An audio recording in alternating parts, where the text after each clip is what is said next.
group of Northwestern students having their first summit here a long, long time ago. So he's really here to help us and challenge us to think about how we're orienting around the work that we want to do.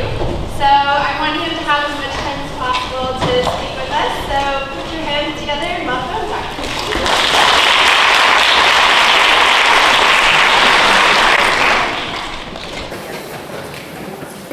Thank you. Welcome. Can everyone hear me okay? All right. So again, thank you for taking the time to spend your weekend here and also invite me as well to be here. As Alexis mentioned, my last time on the Northwestern campus actually was several years ago when the very first EqualHealth chapter was founded by Peter Lukow, Richard Roy, and Keith Colby, and a couple other folks. And we were in a much smaller room with only about 5 people there. So it's been great to watch EqualHealth and see how it's grown and changed over the years. And my hope is that we can have a conversation today, or at least start the conversation today, about where to go in the future. There have been a lot of changes, I think, in the way that EqualHealth has thought about its role in global health and justice work internationally. And I think that it, in many ways, is at the forefront of how we should all be thinking about our transnational work and our role in it. And so I'm excited to be here with you and hear your thoughts. And I sort of want to create a space where we can have that discussion and talk about things that we don't always necessarily get to talk about. Global health, despite its difficulties and challenges, is often talked about and seen about, at least here in the Western Hemisphere, with rose-colored lenses. And in a way that's sort of feel-good and altruistic and again, achieving justice. And yet, I think that there are times when we as global health activists or humanitarians or people who do human rights work feel a tinge of doubt or guilt or regret maybe in some of the work we do, whether it's successful or not, perhaps even when it is successful, and wonder, are we really doing the right thing? This doesn't feel quite right, whether I'm doing the work here or I've gone abroad to do some work internationally, and it wasn't as good as I felt it would be. And I want to explore why we have those feelings. I think most people who are introspective about the work they do have some sort of fleeting thought that this doesn't feel always quite right, or like it's the best use of my time or resources, or more importantly, the community's time and resources with which I'm engaging. So I want to create that space today to safely talk about that and wonder why do we have those fleeting moments if we do, or if we don't, why not? So to start with, just to make sure we're all on the same page, who here believes in human rights? All right, that's good. That's one of the basic mission statements of GloMed, so it's good that we're all in agreement here. I do too. I feel like I do rights-based work.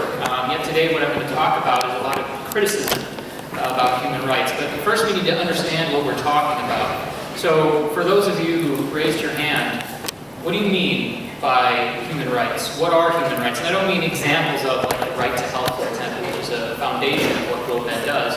But what exactly are human rights? How would you define that?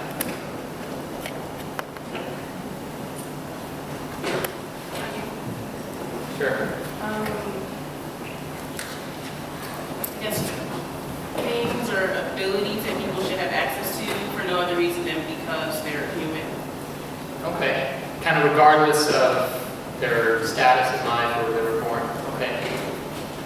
Yeah? You want to answer that? Like something that shouldn't be a privilege to have. I mean, yeah, pretty much what she said, that just by virtue of being human, you should be entitled to them. Okay. Yeah, I mean, I think that's a fairly good, pithy description of something that's universal and that's related to our humanness, not any other sort of defining characteristic of our lot in life. How do you know, though? How do you know what are human rights? Who decides what human rights are? How do you know there's a right to health? You know what you feel like suffering. So any suffering means that a right is being violated? I would say so. Something out of that. Okay. A lot of people agree with you, actually, but go ahead, yeah. The UN decides, and it's in a declaration that they created. Okay, yeah, so what she's referring to is the Universal Declaration of Human Rights, signed or at least presented to the world in 1948. Did human rights not exist before then? Were they not legitimized before then if there wasn't an international body These questions obviously are, I mean, they're not just rhetorical, but they're difficult questions to answer because the idea of how we know what a human right is and who legitimizes that are actually very difficult questions that the way our human rights framework is set up doesn't allow us to question. Because in a lot of ways, the way that we decide or structure if rights are being violated is if it feels wrong, if it feels like an injustice is happening. But that's a lot of not objective data and not structured information to hang your hat on to create a set of global norms of how the entire world should interact with each other and its citizens. And the reality is that we don't really know how human rights get legitimized. I mean, certainly they do by the United Nations, but what is the United Nations? Who gives that body the authority to decide what are and what are not human rights? And more importantly, what we're going to talk about is who is violating human rights or not? Who gets to decide that? And referring back again to the Universal Declaration of Human Rights, in the preamble to the United Nations High Commission on Human Rights, which referenced the Universal Declaration of Human Rights, they say that indeed these human rights are universal, that their universality is beyond question. In our own Constitution, we say these rights are inalienable. And I would argue that actually seeing rights as that is problematic, even though that's the very fundamental definition of rights.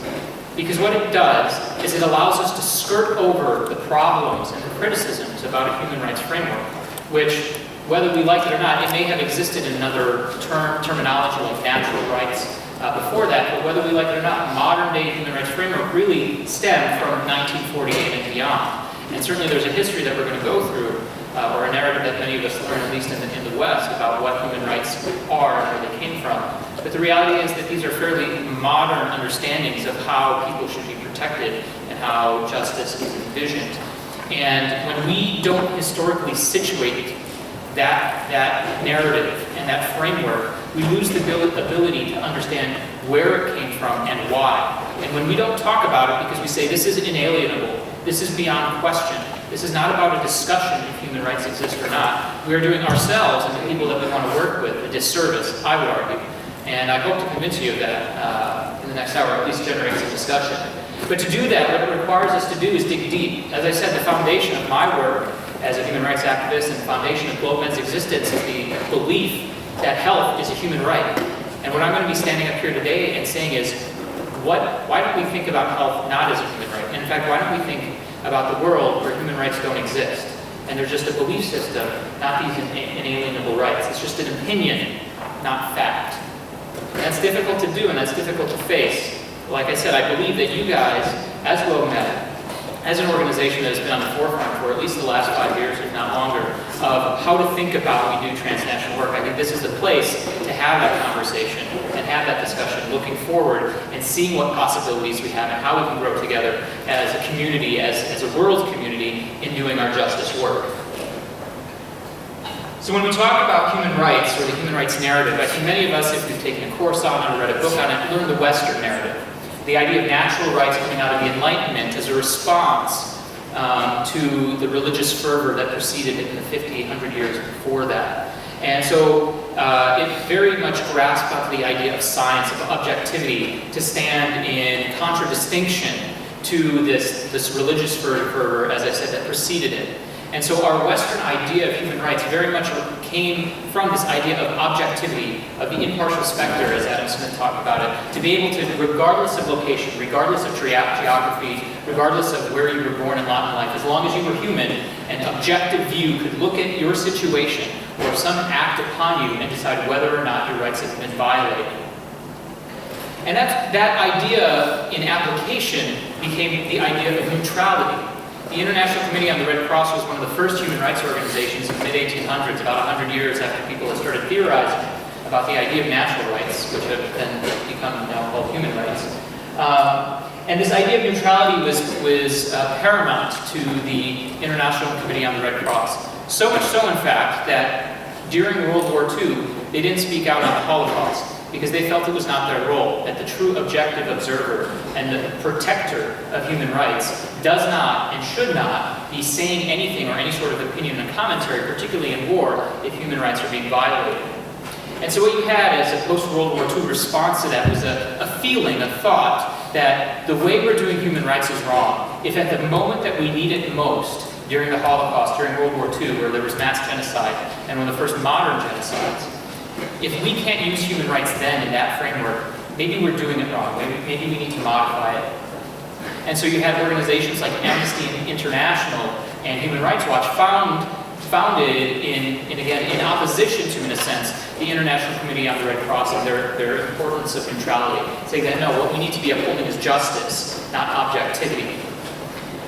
In 1948, as I mentioned, the Universal Declaration of Human Rights was ratified, but again, the very name is a misnomer, and it, again, is a very particular Western narrative that isn't quite true, because from the very beginning, it wasn't universal.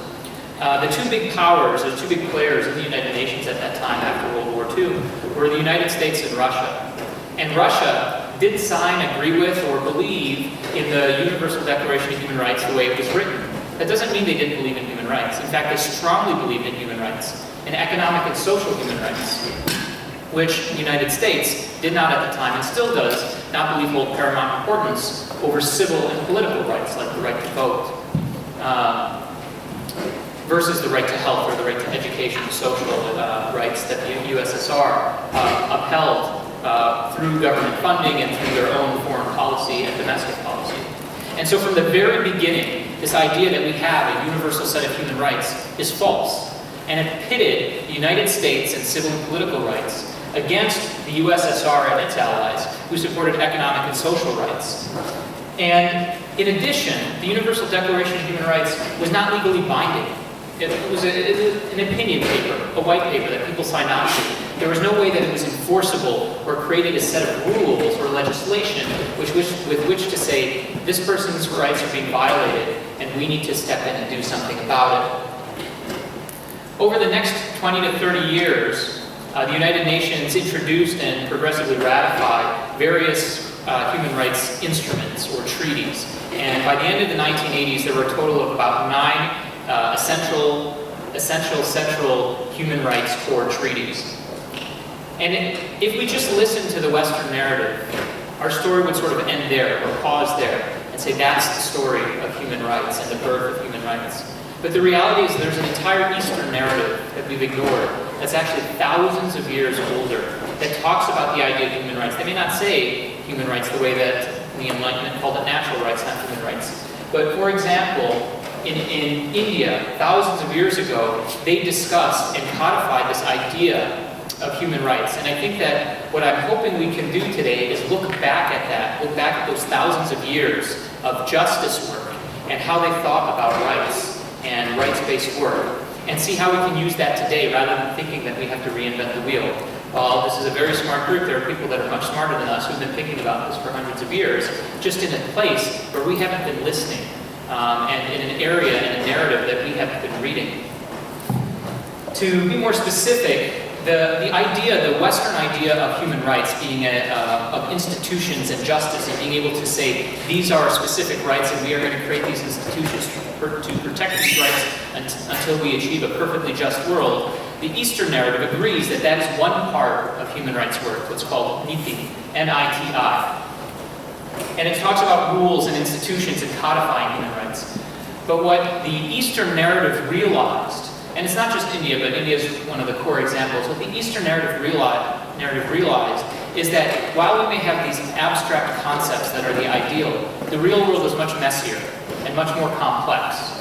And in the same way we talk about harm reduction today in healthcare, I'm a physician, in the same way we talk about harm reduction in healthcare, for example, needle exchange or passing out condoms instead of arguing for abstinence or arguing for detox and completely quitting cold turkey, they also realized that if we only pursued the abstract concept of the ideal, the messy reality where people are actually hurt every day and face oppression every day, we'll never see that filter down. And so there needs to be a different approach to justice, this idea of nyaya, this idea that we can find imperfect solutions to an imperfect world, and that our main goal, rather than creating this abstract ideal world, is actually reducing injustice on a day-to-day basis.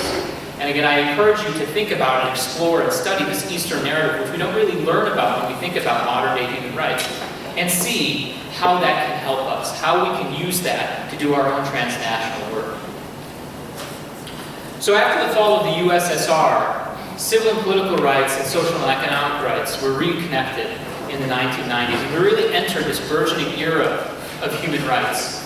And in fact, on a civil society level, activists acknowledged that human rights were used as a tangible tool in which they could make change. Most specifically in the 1970s, the Helsinki Watch Committees that were born out of the 1970s and looking at and documenting USSR and Soviet bloc violations of human rights, and the work that came out of that, and Human Rights Watch came out of that as well, really created sustainable change over the next 20 years in the Eastern Bloc. In addition, in a more modern example, activists, non-state actors, also used the framework of human rights in Syria to document, observe, and lead to change about chemical weapons in Syria. On a higher level, on a state level, today there are 300 plus human rights talked about by the United Nations.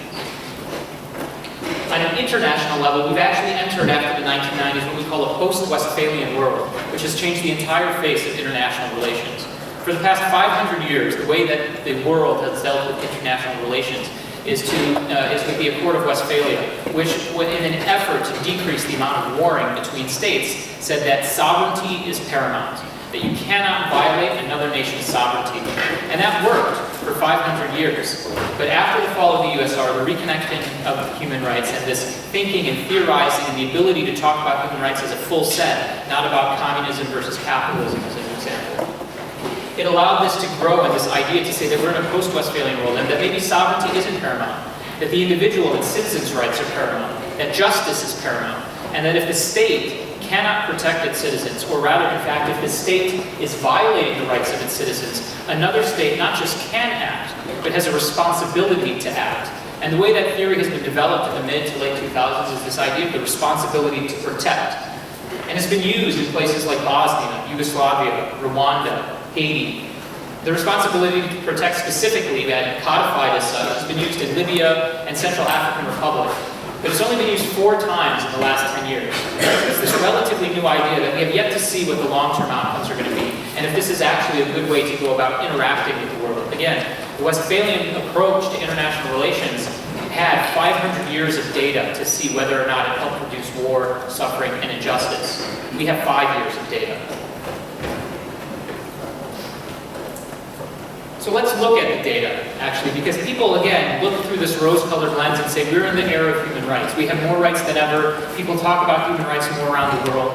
Well, what does the data say? Are we actually in the era of human rights? And I think that when you look at the evidence and the science and the hard-pulled numbers speak a different story. For example, over 50% of the world lives in a country that does not have the ability to freely choose its government, and does not have a government that actively protects its citizens' rights. By some indexes, less than 50% of countries in the entire world are considered free. 30% of countries don't have any laws on the books against marital rape or domestic violence. Less than 50% of UN members support the idea, just the idea, of LGBT rights. And actually about a full 40% of United Nations member states actually criminalize LGBT expression in any way. Further, the majority of people in the world live in a country where extrajudicial killings are common. One of the most powerful up-and-coming blocs in the United Nations is the BRICS bloc. Brazil, Russia, India, China, and South Africa. And in Brazil, India, and South Africa, which are all considered allies of the United States, very popular and well-populated electoral democracies, free countries by most indexes that measure political freedom, have some of the highest rates of extrajudicial killings. But it's not just them. If we look at our own backyard, we also have a problem, a severe problem with extrajudicial killings, race-based, mental health-based, that happens and is increasing. So we too have a problem with extrajudicial killings. We are not immune. There are about 150 million children affected by child labor across the world. And 25% of children in sub-Saharan Africa are considered to be involved in child labor. Even things that we think of as historic issues, like slavery, are actually modern day issues. There are more slaves now today walking this earth than there have ever been in any time in history. 30 million. Can anyone guess where the most number of slaves are?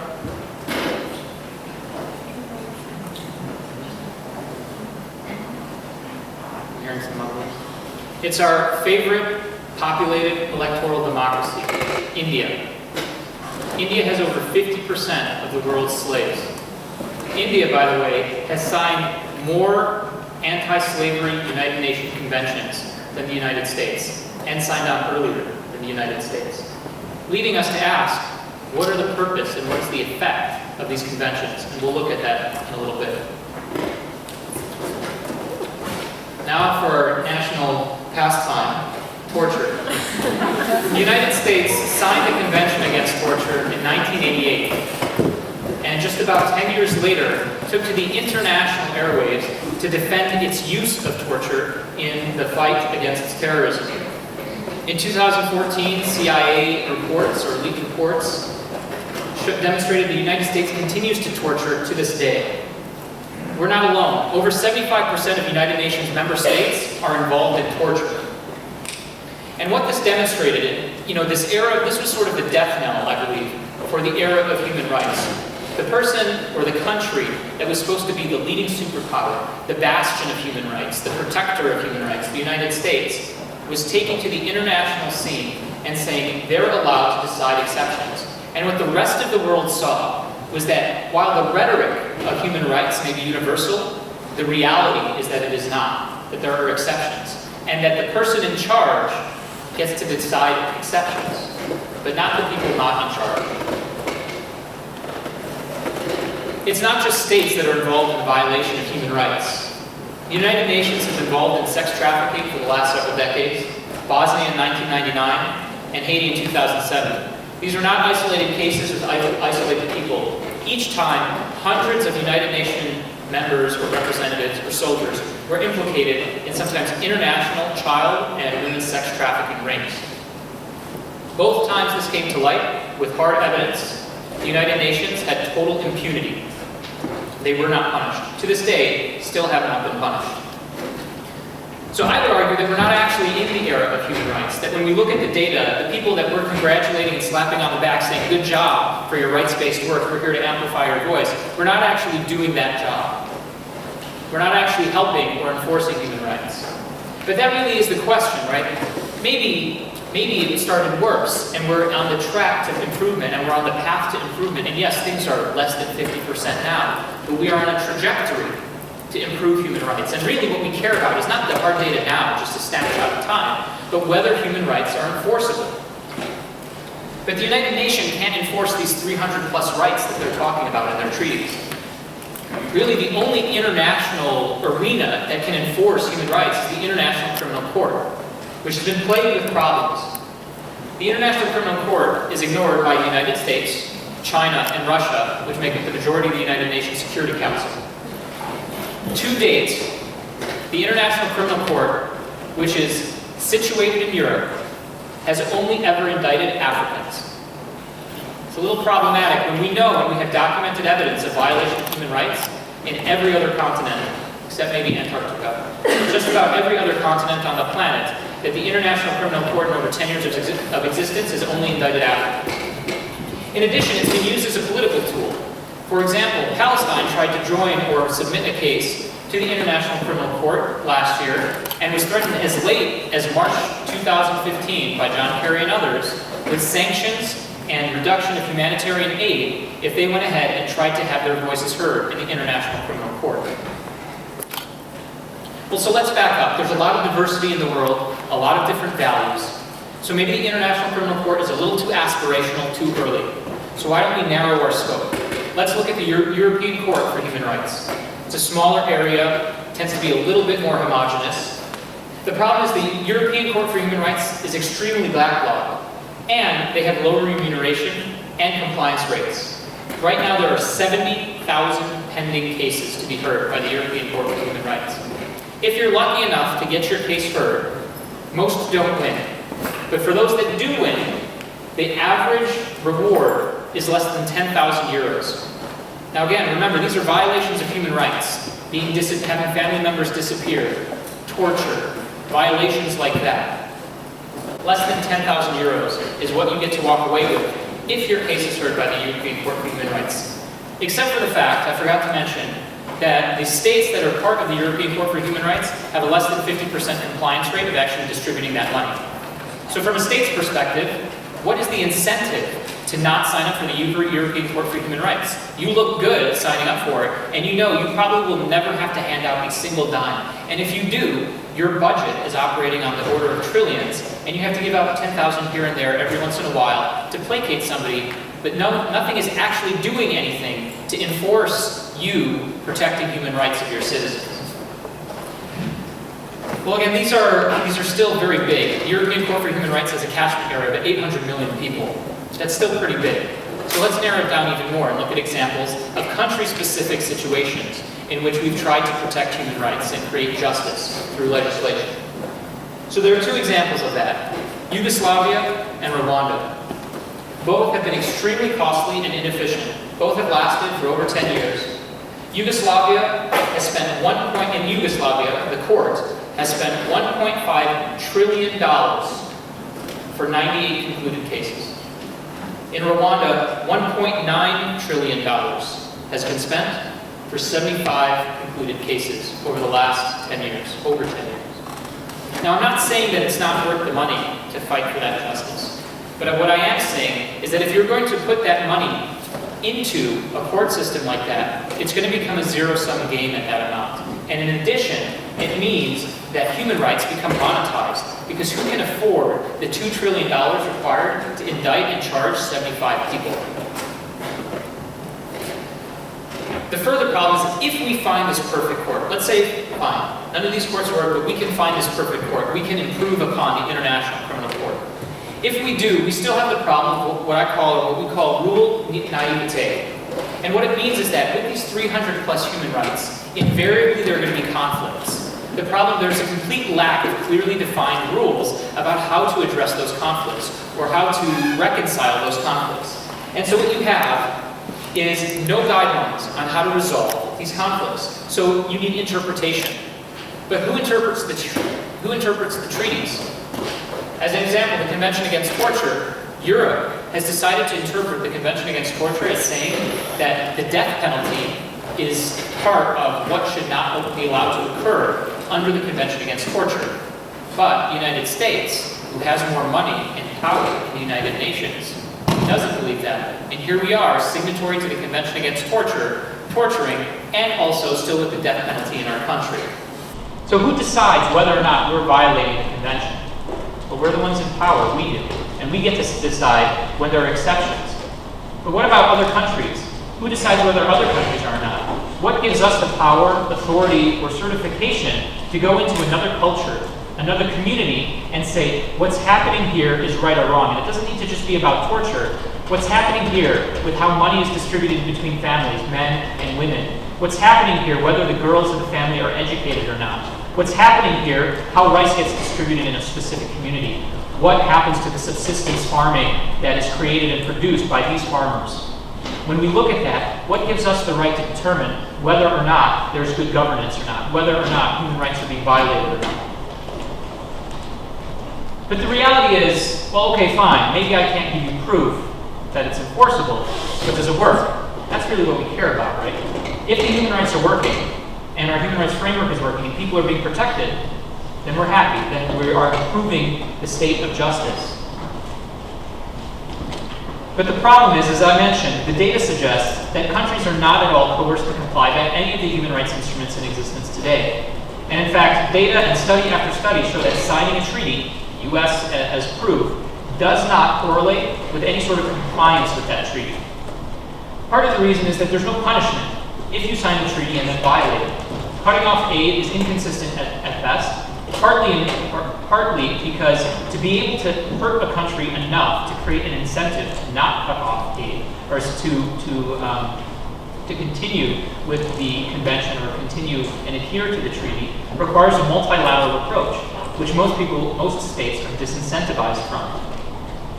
Further, because of the way the world is shifting, particularly after the 2000s and the waning of US power, both in the moral sphere as well as the economic sphere, there's a multipolarity of morality in the world today. And so most people, whether or not they agree with the United States vis-a-vis the United Nations, they can find an ally that will support their approach to justice or human rights or how they interact with their citizens.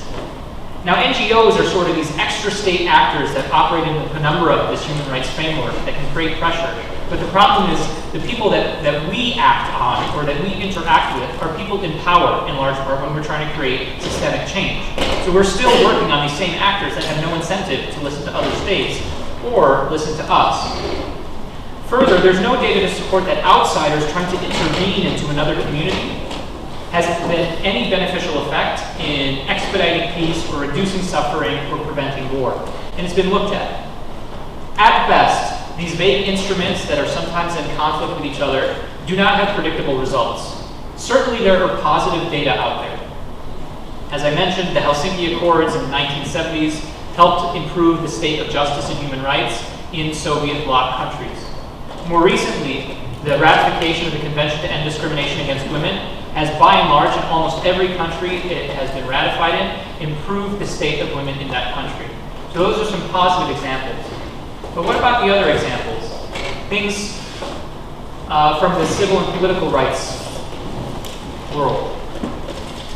So if you look at the International Covenant on Civil and Political Rights, the way we can look at this graph is that the global average index of civil rights, the civil rights index basically, the higher number, the better. 2 is ideal, 0 is no rights at all. And so what we're seeing here is that different markers of civil and political rights, certainly there's an uptick leading up to the ratification of the convention, but that quickly dies off and falls off, almost universally. Looked at another way, again, looking at the International Convention for Civil and Political Rights, the number of countries creating this idea of a global norm where the majority of the world agrees what is right and what is wrong also doesn't have a correlation with the protection of rights across the world. The average global political rights score has been at a relative standstill for the over past decade, even though the number of states ratifying this convention has skyrocketed and is at almost 100%. Again, no correlation between signing this treaty and the actual protection of rights. When you look at the Convention Against Torture, you actually see a negative example. That as more countries sign the Convention of Torture, and as it gets further away from your signature on the Convention Against Torture, your score actually goes down, meaning that you have more torture in your state as time passes from the time you sign the Convention Against Torture. So what we have is a weakening of human rights. With this weakening of human rights is because of a lack of consensus. As I mentioned, the majority of the United Nations Security Council does not believe in, sign on to, or agree with the International Criminal Court. So there's no place to incentivize or enforce these human rights. In addition, violators of human rights are often supported by allies in the terms of self-interest. We see this as another example. The way the United States supports Israel is by documentation of violations of human rights. And certainly I'm not trying to get into a political argument here. There are documentations of violations of human rights on both sides of the coin. But the fact remains is that the United States has a disparity with how they treat both parties based on their own self-interest. Further, we haven't really figured out as an international community that supports human rights how to deal with stable countries that disagree with us. It's easy to look at an unstable country that disagrees with us, for example, like Libya leading up to the fall, and say their instability is a result of their inability to protect human rights. But as an example, the Association of Southeast Asian Nations, as part of their statement, their position statement, says explicitly that they do not believe in the idea of human rights. Further, the BRICS bloc has consistently voted against any responsibility to protect doctrine or mission that has come up with the United Nations. So what we're seeing here time and time again is that the enforcers of human rights are creating multiple exceptions for them and their allies. Further, you get a corruption of human rights. Institutions are created, international multilateral institutions are created in an effort to create norms. But when you create norms rather than see them discovered, when you create norms, they become a political tool used by the people who are creating the multilateral institution.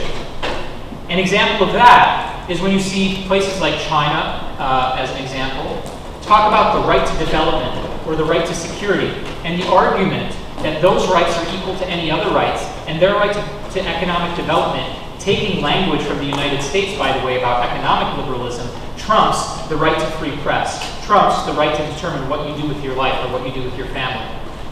And in a way, creating a multilateral institution that's going to go to another country and say what you're doing is right or wrong is actually authoritarian. So in one way, we can talk about a post-Westphalian world as being a great ideal world where there's no longer borders between the idea of rights. But in another sense, it's actually become an international authoritarian regime. And as I mentioned, it requires funding, a lot of funding. And so when you have this much money going into deciding 300 rights and how that gets ranked, you've started to monetize the idea of human rights and monetize the valuation and ranking of which human right is going to be more important, which is why we see on an international scale an approach by the United States to put at the top civil and political rights and a resistance from many other sectors in the world saying this is not how I want to rank human rights in this community, this is not how our citizens rank these human rights. And indeed, what we see is a top-down approach when we take the institutional approach, this Western narrative, this NIPI approach to justice, and say that we're going to create the institutions and it will filter down from there. There's no public consent. There's no citizens' consent when we go into the community and say, your rights are being violated. We're going to sit here and help you, and accompany you, and see how we can fix your rights in the order that we decide. And then finally, and most concerningly, this non-consent of responsibility to protect is militarized. And so what we've done now, in the last 5 years, when we talk about the responsibility to protect as a way to protect human rights, is we've given human rights guns. We've given them bullets, and we've armed the idea of human rights in our vision, in the Western vision, and taken it across the world, much like modern-day missionaries. We may not be talking about the superiority of race or religion, but what we are talking about is the superiority of government, the superiority of the way our market works, whether that's the idea of microfinance in a capitalist market or not. We talk about that superiority now as modern-day missionaries. NGOs are not immune to this either. They in fact reinforce all these ideas, this human rights regime. Because NGOs are beholden to their funders, not their recipients. No matter how flowery you make your language of your mission statement or your value statement or your core foundations, the reality is that your recipients cannot sanction you if you violate their rights.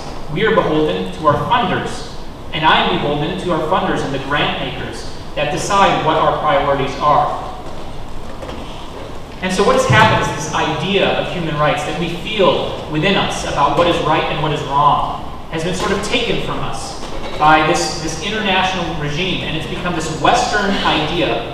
And what we have done now with these multilateral institutions, rather than protect human rights that you and I can talk about on a day-to-day basis, what we see now is a reproduction of Western hierarchies, of Western power and Western morals that's trying to be sent throughout the world. And the exceptionalism that we see really is the linchpin to this fall of human rights, because it shows that the lack of universalism in practice, though we may talk about it, the lack of universalism, the exceptionalism, really shows that this is just another form of imperialism in the guise of moralism. So what do? This is all very depressing. And this is our ideology, right? This is what gets us up in the morning. This is what allows us to do the work and to frame it and have a vocabulary to talk about wrongs that are happening halfway around the world with people that we may or may not have ever met. What happened to our ideology? What happened to this idea of human rights, and how has it been co-opted by all these other people in power that don't seem to care about it? How do we reclaim our ideology? I would argue, actually, that we shouldn't search or seek a reclamation. That the very foundation of our ideology, the very foundation of the idea of human rights, going all the way back to the 1700s in the Western narrative, is based on the idea of objectivity. And it's very dramatic. Is based on the idea of objectivity. And objectivity is an unrealistic goal. It's an unrealistic approach to applying the idea of human rights. And any ideology that is founded on this idea of objectivity is bound to fail. And it's bound to take on the views of the person who is trying to be objective. The reality is this idea of transcendent universal moralism. This idea that no matter where we are, we all have the same rights, regardless of who is determining whether those rights are being violated or not, is actually a claim. It's not a fact, it's an opinion, it's an idea, it's a theory. Human rights are not global norms. They do not exist globally. The data supports that. And when we unilaterally legislate through the guise of multilateralism, but the reality is because it's monetized, when we unilaterally legislate what another country should do, we're actually reproducing oppression. There is a wide enough gap between our rhetoric and our reality that I will argue that the ideology of human rights is a non-starter, that we need to think about the way we do justice work differently. We need to think about empiricism, about what's actually working on the ground. And what that means is more data, more science, and more funding of trials. Economic groups like JPAL at MIT perform randomized controlled trials. They're small scale because they're not well funded, and they go on from the micro rather than the macro. They focus on reality rather than ideology. But still, they have been able to show what is working on the ground and what is not, and allow us to fund bigger trials to look into more places. And in fact, the World Bank, the Inter-American Development Bank, have started to follow suit, moving away from the ideas of Jeff Sachs and William Easterly with this top-down approach. And sometimes the findings are surprising and interesting, and that's the whole point of the approach of the scientific method, is to find out what we may not know, to find out where our assumptions, which are the foundation of our ideology, that we feel and we believe that human rights exist, where our assumptions have gone wrong. Some of the findings of JPAL in the last 10 years have been, in fact, that raising teachers' wages doesn't improve learning. People argue here in the United States a lot that, if we just pay teachers more, we could retain them, there would be more support for them. But the reality is, at least in JPAL studies, that raising teachers' wages does not improve learning. In fact, doubling teachers to decrease the student-to-teacher ratio also doesn't improve educational uptake. These are antithetical to the way that people fight for educational justice in the United States and abroad. So what do we do with this information? I say that we trust the data, or at least we talk about it enough to examine the flaws of the study, rather than saying, no, this cannot be true. Reducing student-teacher ratios and increasing wages is the way to improve the right to education. Microfinance has been shown, and I think economists now are starting to agree with this. Microfinance does not actually spur entrepreneurship, and people have started looking at other solutions, like microsavings as an example. Though I would argue, all still within the realm of a capitalist market approach to solving the world's problems. ID cards, which, people have various ideas about the need for identification cards, what it means if you are found without an identification card, what does that mean about your citizenship and your value to society. But Amartya Sen, as an example, has found that ID cards have improved rice delivery and have helped reduce and prevent famine. Because what his early trials, some of his Nobel Prize winning work, what his early trials showed is that famine, the vast majority of the time, almost all the time in fact, has nothing to do with the shortage of food. Nothing to do with the shortage of food, which is our very idea of famine, I would argue, if we have to study the data. It actually has to do with the distribution, an improper distribution of food. And having an ID card system allows in real time to adjust the distribution as various needs need to be met. This is all stuff that, at least when I was learning about human rights work, when I was starting to do global health work, ran antithetical to my ideas of what true justice should be and what work I should be supporting. And again, that's the importance of empiricism. And sometimes I get an argument or a pushback and saying, well, isn't this just switching one Western narrative or one Western hierarchy for another, the scientific method? This is an intellectual imperialism. And I would actually caution you to slow down here, because actually the scientific method and the way this empiricism works is actually an Eastern idea that was done thousands of years before the Greeks and Romans started, this approach to the fact-finding and reproducing results. So I don't think that this is an intellectual imperialism saying that we're going to do science our way, the Western way, because it's not actually the Western way. we've borrowed and learned, again, from the East, and successfully, I would argue, showing that we can borrow the Eastern narrative that's thousands of years older than ours and incorporate it into the Western sphere. I'm not saying that we should throw out the baby with the bathwater. I'm not saying that we should forget and forego human rights. Human rights has a role. It has a role in inspiration. It even has a role to provide grounds for legislation.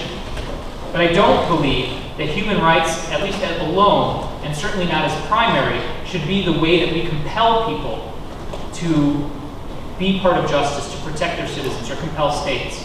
I don't think in the past 50 years that we've looked at the data that has shown that it's worked. And in fact, has in some cases caused more harm. For example, with the responsibility to protect, which has created more war rather than reduced it. To do this, we need to acknowledge our hubris. We need to acknowledge that we've created the idea of human rights and the idea of a just world basically in our image. Certainly we have tinkering to do, but the idea of what a good, just society looks like is very much based in a Western image. So much so that we've entirely forgotten the Eastern narrative of justice that preceded us. So how do we ask others who are not in that image to compel themselves to change, to become part of our image when we didn't have to do that work ourselves? And who decides what is a worthy cost? Like I said, this is a zero-sum game, and this costs actual money. This is not about abstract ideas saying we're going to protect the right to health. This is about creating a health system or creating a justice system. If you want to end extrajudicial killings, you need a spear to, one, prevent extrajudicial killings. So you need to train the people who are protecting civil society, and then you need a place to enforce when they violate that. You need a rule of law. You need a justice system. You need lawyers. You need courts. You need law schools. All of that costs investment, time, and money. And when you're looking at most middle-income countries, if they're going to invest all that time into creating a rule of law to reduce torture and extrajudicial killings in their society, that money isn't going to be able to go to somewhere else, whether that's protecting the rights of women, or of children, or of health, or of education. So middle-income countries are being forced to decide. And the United Nations actually acknowledges this. They acknowledge that in these countries, it is impossible. It is impossible for them to meet all the rights written out and codified in the United Nations conventions. But they don't have any solution for that. They say, well, as long as you try, that's good enough. That's basically what the United Nations Commissions say when they evaluate these countries in UN periodic reviews. Further, we need to recognize our hubris in the idea that the very idea of human rights is Western in creation. Many indigenous cultures, spanning back thousands of years, again, not just from the East, have an idea of human rights. In fact, in almost every society, particularly when one's rights are being violated, is when someone is able to say, I feel like this is wrong, my rights are being violated. Where are those indigenous narratives in the international sphere, in the international human rights regime? Why is there no time spent acknowledging that and learning from that? Finally, there are legitimate criticisms, I believe, and I believe I brought up some of them, to the human rights regime. And it's easy to say, these rights are inalienable. Don't talk to me about the fact that the Convention Against Torture doesn't work or not. I know, and you know, that it's wrong to torture. So fine, this is imperfect, but we need to find a way to fix it, not say that human rights itself are wrong. But the reality is that there are legitimate criticisms to human rights that we fail to address amongst ourselves and with others when we consider these rights inalienable and beyond question, again, in the United Nations' own words.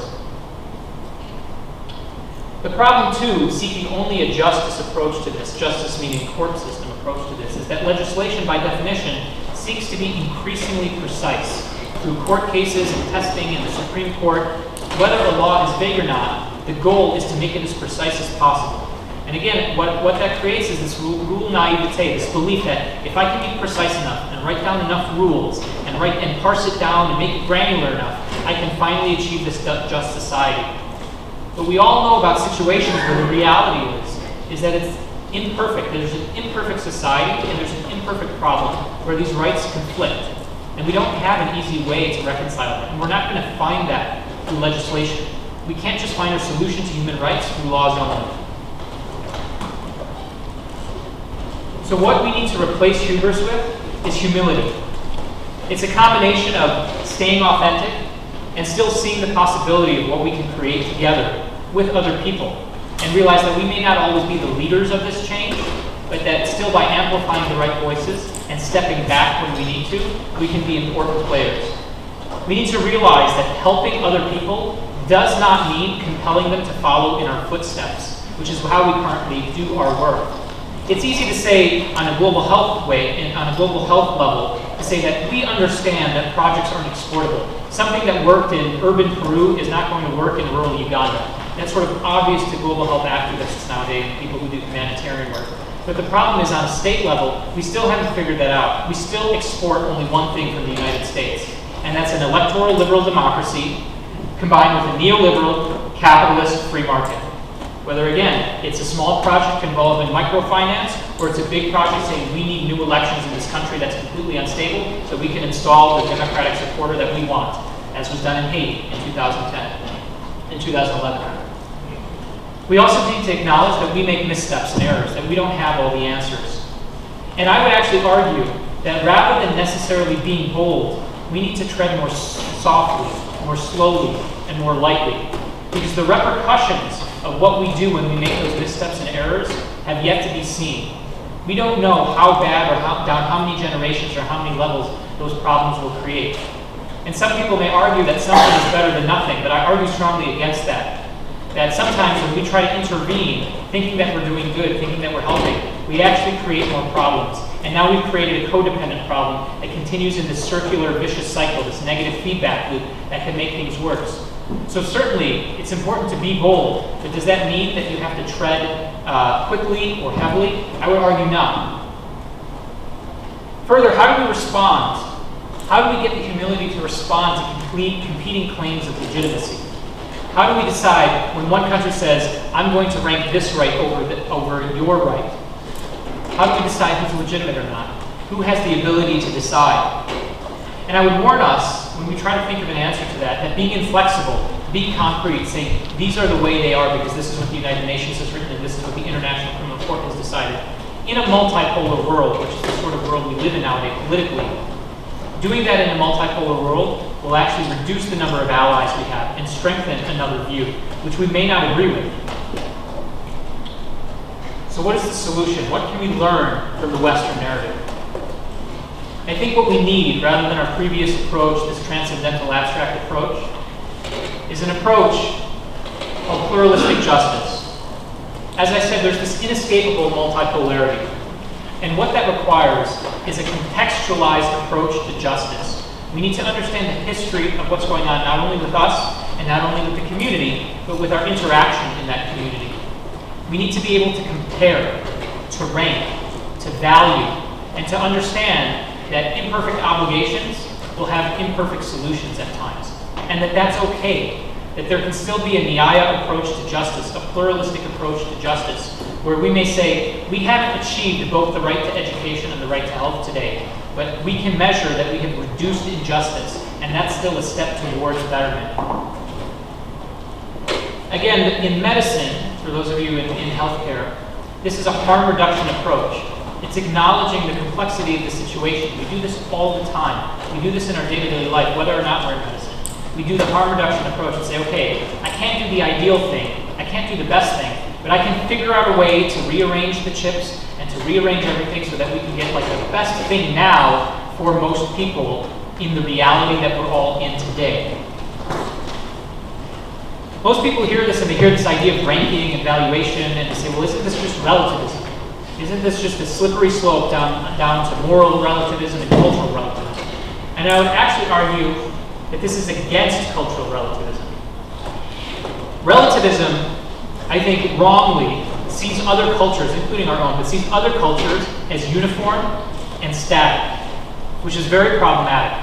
Because when deciding what another culture decides or thinks about something, what another culture's morals are, invariably, it only reflects the interests of the dominant group. It doesn't see the plurality within a culture, all the different opinions and culture and community within a culture. And it doesn't appreciate the change of that culture, the dynamic nature of how culture changes from one culture to another. Pluralism does that because it doesn't endorse group rights the way relativism doesn't say this is what a culture would want. It actually endorses individual rights, which is more in line with what we're talking about, what we do, which is human rights. We're not about protecting the state, we're about protecting actual people and their bodies. It promotes justice. Pluralistic justice, by definition, promotes justice by seeking to reduce the amount of injustice, by however small or large that may be, but by seeking to reduce injustice. Relativism is about tolerance and understanding, not saying, this is the most just situation, but saying we need to understand that there are differences in other cultures and stopping there and saying we need to tolerate those differences. That's not what I'm arguing here. Now, people usually get frustrated because this is where I end my talk. And this is not an answer at all. I've given you no roadmap for the future. And that's my point. There is no roadmap for the future. When we talk about the philosophy of transcendental universal moralism or transcendental human rights, that philosophy has been developed over the last 300 years. The idea of pluralistic justice in a modern sense has only been around for about 10. People have just started thinking about it. We haven't even started applying it on a macro scale. On a micro scale, we use it all the time in our day-to-day lives without even thinking about it. But we haven't seen how does that work? What does that mean when we combine empiricism and pluralistic justice in an actual project, in an actual community, in an actual state? I don't have an answer for you. I don't know what the answer is. My hope today, though, is to show you that there's a different door, there's another path, and that rather than being frustrated in our failures of human rights and saying, I'm going to pump more money into it, more time into it, and more energy into it, to take a step back, be introspective about the work that we do, look at the data, and see that the data doesn't support continuing down this path. And not only that, there's a different path right here. We don't even have to necessarily reinvent it, but rather look to the past, look to other places in the world about how they've gone down this path to figure out a way that we can go down this path. Because we're just beginning. We're just taking our first baby steps in this idea, in this philosophy, and this approach to justice. But I argue this is an approach that we need to give proper and due attention to. And I believe the place to do that is here. Because you guys are the future of global health. You are the future leaders of global health. And you're at the cutting edge of global health. And so again, my hope today and tomorrow is that you're able to dig deep and be introspective and be critical about the things that get you up in the morning, the things that make you do the work that you do, and be able to take a step back far enough to look at its flaws and look at its drawbacks and wonder, is there a better way that we can be doing things? Thank you.